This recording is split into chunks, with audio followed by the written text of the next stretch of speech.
இன்றே டவுன்லோட் செய்து உங்கள் ஃபேவரட் ஷோக்களை என்ஜாய் பண்ணுங்க. திருஷ்டி நிச்சயத்தை பார்க்க ஆசாசியா இருக்கிற அம்பிகாவுக்கு நான் கொடுக்க போற பனிஷ்மெண்ட் இதுதான். நான் இதோட நிறுத்திக்க போறதில்ல. போக போக இன்னும் அதிகமா குடைச்சல் கொடுத்துக்கிட்டே தான் இருக்க போறேன். காஞ்சனாக்கா நடக்க போற விஷயம் தெரியாம அம்பிகாவை நிச்சயத்துல கலந்துக்க முடியாம பண்றதுக்கு ஐடியா பண்ணிட்டு இருக்கேன்னு சொல்லிட்டு இருக்கேன்.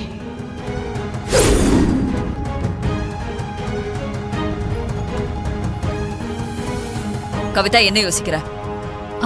சூப்பர் பிளான்கா, அருமையான வேலை பார்த்திருக்க. அவ கொடுக்க போற ஜூஸ மட்டும் அந்த அம்பிகா குடிச்சா போதும். நீ சொன்னது நடக்கிறப்ப எப்படி இருக்கும்னு யோசிச்சு பார்த்து சந்தோஷப்பட்டுக்கிட்டேன். அக்கா,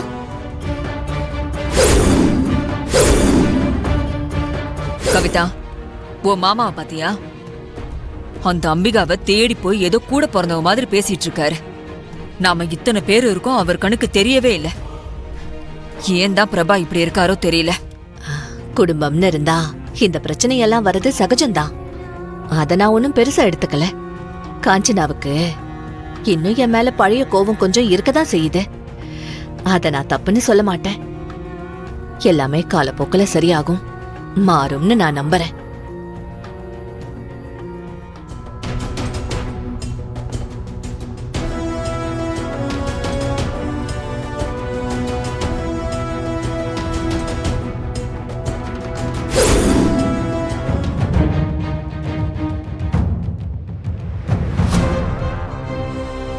அம்மா,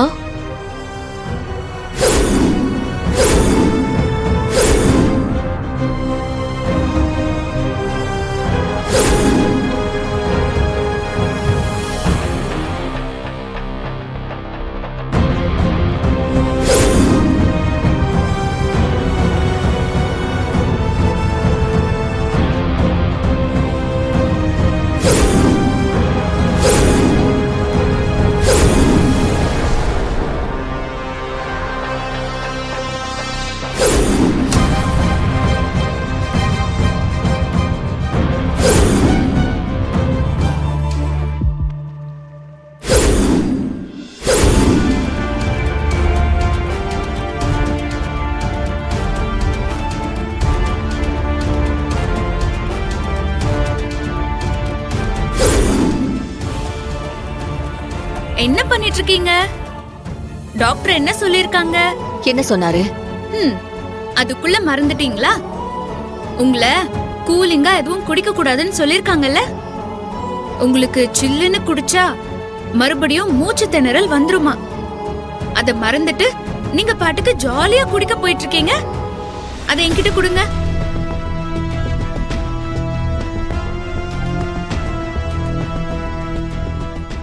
நான் மட்டும் இத பார்க்காம போயிருந்தா என்ன ஆயிருக்கும்?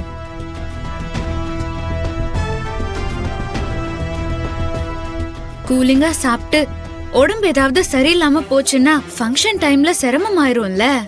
மகாவுக்கு என் மேல எவ்வளவு அக்கறைன்னு பாத்தீங்களா தம்பி? கூட்டத்திலயும் நான் ஜூஸ் குடிக்க போறேன்னு தெரிஞ்சு கரெக்டா வந்து புடிச்சிட்டா. அந்த வேலைக்காரியால நாம நினைக்கிற எந்த வேலையும் நடக்க மாட்டேங்குது. அவளை பார்த்தாலே எனக்கு எரிச்சலா இருக்கு. அதுக்கு தகுந்த மாதிரி அந்த ஸ்ரீயும் அம்பிகாவும் ஏன் பிரபாவும் எல்லாம் அவளை தலையில தூக்கி வச்சுட்டு ஆடுறாங்க. இதெல்லாம் எங்க போய் சொல்ல? எல்லாம் இத்தால விதி. அக்கா, நல்ல வேலை மாமா அதை வாங்கி குடிக்கல. அவர் அந்த ஜூஸை எடுத்ததுமே எனக்கு பக்குன்னு ஆயிடுச்சு. நானும் அவளை எப்படியாவது நிச்சயத்துக்கு வரவிடாம பண்ணலான்னு பார்த்தேன். இனிமே அந்த அம்பிகா ஜூஸ குடிக்க மாட்டா. ஜூஸ தானே குடிக்க மாட்டா, கண்டிப்பா வேற ஏதாவது சாப்பிடதான் போறா. நான் ஏற்பாடு பண்ணியிருக்கிறவ கண்டிப்பா நான் சொன்ன வேலையை முடிப்பா.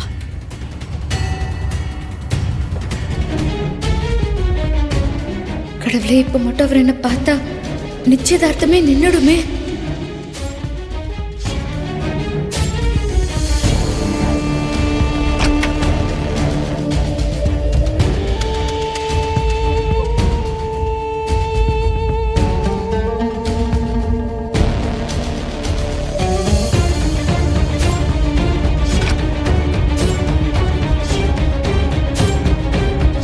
வேலை ரூம்ல யாரும் இல்ல. பேக வச்சுட்டு போயிடலாம்.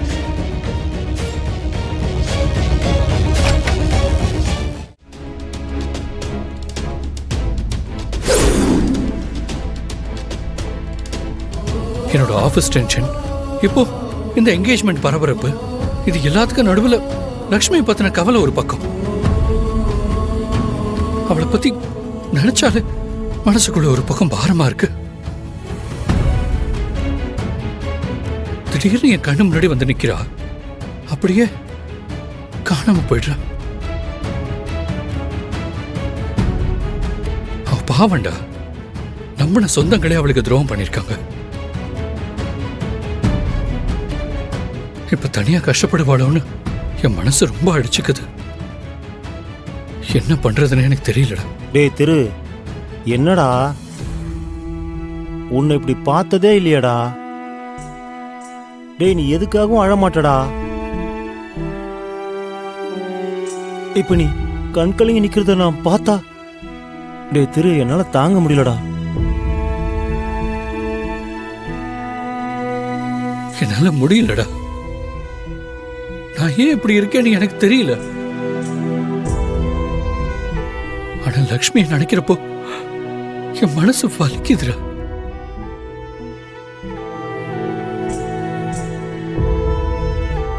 நான் ரொம்ப சுயநலமா இருக்கேன்னு தோணுது. லக்ஷ்மியை பத்தி யோசிக்காம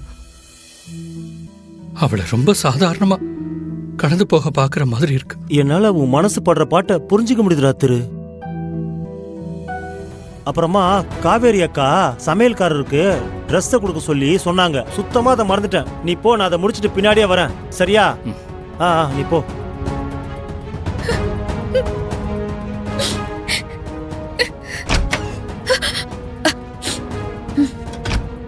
மகா, அண்ணா, நீ என்ன இங்க பண்ணிக்கிட்டு இருக்க? நான் இப்பதான் இந்த ரூம்ல இருந்து திருவோட வெளியே போனேன். நீ எப்போ வந்த? அது அது நான் இப்பதானே வந்தேன்.